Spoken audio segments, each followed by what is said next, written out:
Por primera vez, la DEA reconoce que en Estados Unidos hay cárteles domésticos de narcotráfico desde hace 4 o 5 años. Se trata de Polo Ruiz, quien se encuentra a cargo de la Administración Antidrogas en Tucson, Arizona. Sostiene que estos nuevos grupos estructurados a partir de las pandillas de motociclistas les han quitado a los narcos mexicanos el control del mercado local. Dejaron de ser sus operadores para convertirse en sus socios, dice. Y es una declaración muy importante y hasta histórica, pudiera decirse. Jesús Esquivel, te saludo con gusto desde Washington. Buenos días. Buenos días, Luis Alberto. Frente a qué estamos con esta declaración que, como tú dices, es la primera vez también que un alto funcionario de la DEA reconoce que en su país operan cárteles de la droga integrados y dirigidos por conacionales. Pues en un cambio en el paradigma de la cooperación México-Estados Unidos en la lucha contra el narcotráfico y el crimen organizado. Porque no solo es la DEA, se trata de un hecho histórico. Por primera vez desde 1973, cuando el expresidente Richard Nixon lanzó la guerra contra las drogas, el gobierno federal estadounidense, porque la DEA representa al gobierno federal, reconoce que ahora tienen sus propios cárteles. A lo que llama Polo Ruiz, el jefe de la DEA en el sector de Arizona, como cárteles domésticos. Y esto ya pone de contexto una nueva realidad en los Estados Unidos. En mi libro Los narcos gringos, que se publicó hace 4 años en la editorial Grijalbo, sostenía el argumento de las investigaciones que en Estados Unidos no había cárteles, como los conocemos en México y en Colombia, sino narcomenudeo y vendedores de drogas independientes que le compraban la mercancía a los cárteles mexicanos, que estos dominaban el mercado con sus operadores. Esto cambió en los últimos 4 años, como lo explica Ruiz en la entrevista que dio para Proceso, y ahora son las pandillas y clubes de motociclistas las que se han estructurado como cárteles y están haciendo lo que los cárteles mexicanos llegaron a hacer en la década de los 80s y 90s del siglo pasado: comprarle a las organizaciones del narcotráfico de Colombia la mercancía a granel para los mexicanos hacerse cargos del transporte por la República, meterla a Estados Unidos, transportarla, distribuirla y venderla con el precio que ellos quisieran. Eso es lo que están haciendo ahora los cárteles gringos. Una vez que los mexicanos les pasan la droga al sur de la frontera de la Unión Americana, son las pandillas y los clubes de motociclistas los que la transportan, distribuyen, colocan en el mercado y al precio que ellos quieren. Por todo Estados Unidos. Sí, son cárteles domésticos. Uh-huh.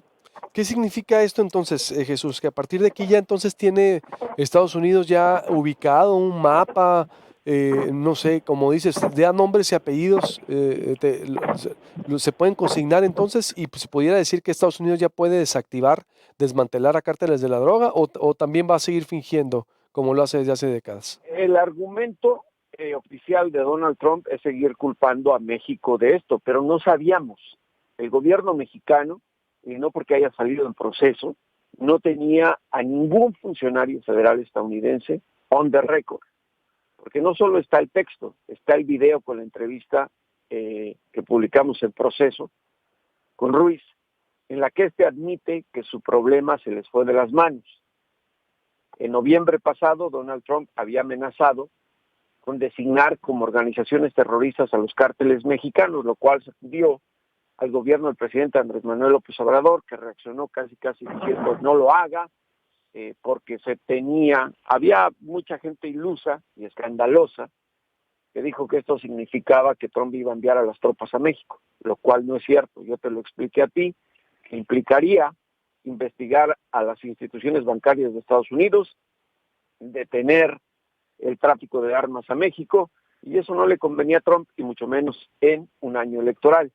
Ahora, si el argumento de Trump se repite, como seguramente lo hará durante su campaña de reelección, me parece que el gobierno mexicano tendría argumento para decirle, ok, hágalo, pero empiece con sus cárteles, porque ya los tienen allá, identificados como los Hell Angels, calle 18, los bandidos, los Gangsters Disciples, que son otra pandilla grande de motociclistas, y que tienen sus regiones de dominio, como los cárteles mexicanos, tienen demarcaciones territoriales por ciudades, por estados, Illinois, Texas, Nueva York, California, en fin.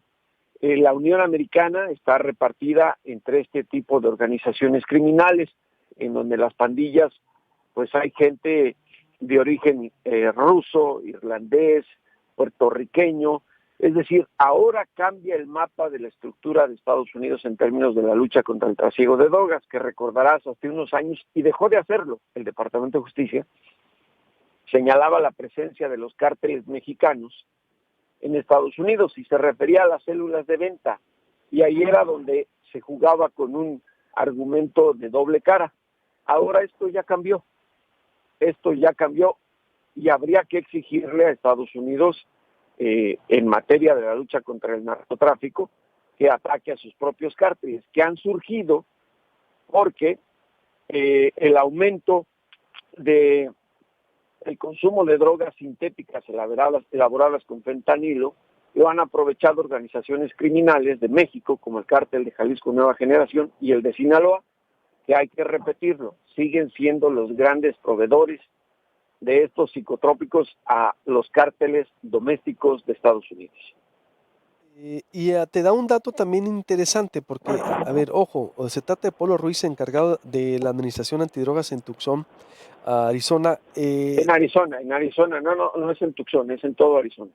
Muy bien, porque así decía, antidrogas en Tucson, Arizona, así dice el trabajo, ¿no? Bueno, Tito, nos estamos basando en lo escrito de la página de internet, pero te dice que todos los días mueren por sobredosis de drogas, en su mayoría sintéticas, unas 137 personas. Se Sí, refiere...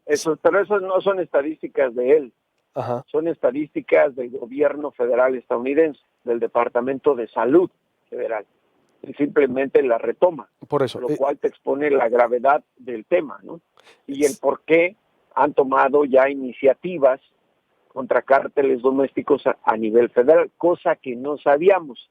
Ahora, Ruiz también habla de la violencia que se ha dado entre estas organizaciones criminales en Estados Unidos, pero que los medios de comunicación en este país no le dan el contexto que tienen, porque desconocen el problema y porque siguen pensando y se han comido la carnada que les avienta el gobierno federal estadounidense, la presidencia, de que la culpa del narcotráfico la tienen los cárteles mexicanos y no los de aquí, y consideran que esa violencia es de pandillas, y no es cierto. Ha habido enfrentamientos en Texas por el territorio entre pandillas de motociclistas que ahora son cárteles domésticos, y ahí es donde está o reside la gran problemática de comunicación en los Estados Unidos. Los medios de comunicación de la Unión Americana desconocen la problemática, repito, porque han caído en la trampa de comerse todo el argumento de la presidencia de Estados Unidos, que no va a escupir al cielo, de que han perdido no solo la guerra contra las drogas, sino que ahora tienen una gran problemática, cárteles en la Unión Americana. Oye, Jesús, ¿y te dijo alguna conexión de Arizona? Porque veo que expone cárteles mexicanos que se iniciaron en los 80s comprando drogas a granel. Menciona Los Ángeles, Nueva York, Chicago, por ejemplo, ¿no?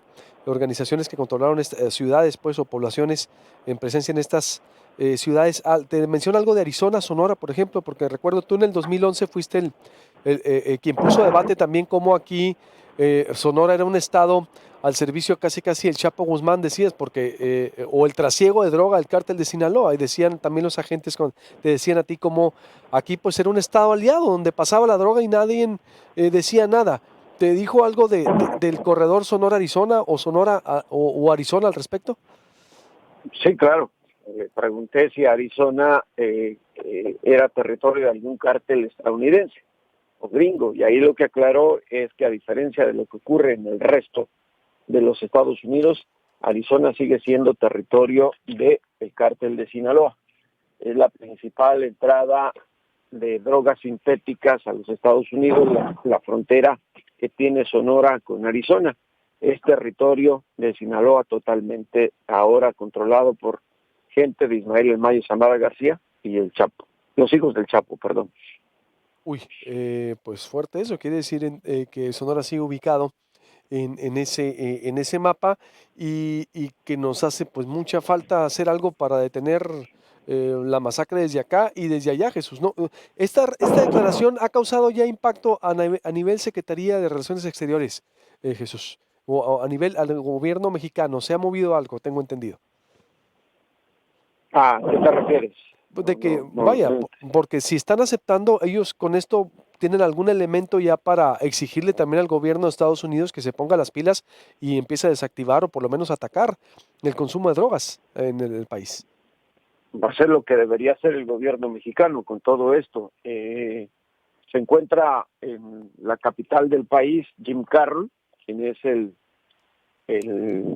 zar antidrogas de la Casa Blanca, el jefe de la Oficina Nacional de Política Antidrogas, y supongo que en estas reuniones que está sosteniendo con la Fiscalía General de la República, con la Secretaría de Relaciones Exteriores y con Alfonso Durazo, el argumento lo pueden aprovechar. Lo único que te puedo decir es que el fin de semana, Marcelo Ebrard, secretario de Relaciones Exteriores, lo único que hizo fue enviar en su cuenta de Twitter el adelanto que ya teníamos en proceso de esta noticia, diciendo que era relevante e importante, pero no porque la haya publicado yo, sino por las consecuencias que tiene para la relación bilateral. Ahora, me parece que sería una inocentada del gobierno mexicano si no toma en cuenta esta información, repito, porque ahí está, no solo escrito, está el video en el cual se escucha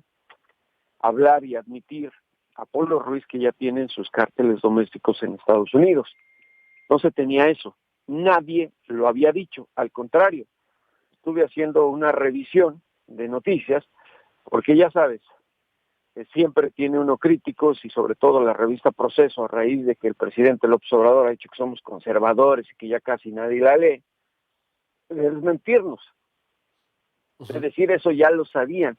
Lo asumíamos los mexicanos, repito, porque siempre nuestra cultura de no sentirnos los responsables de lo que le pasa a Estados Unidos es también culparlos a ellos por el consumo de drogas. Eso es un problema de salud pública y de educación.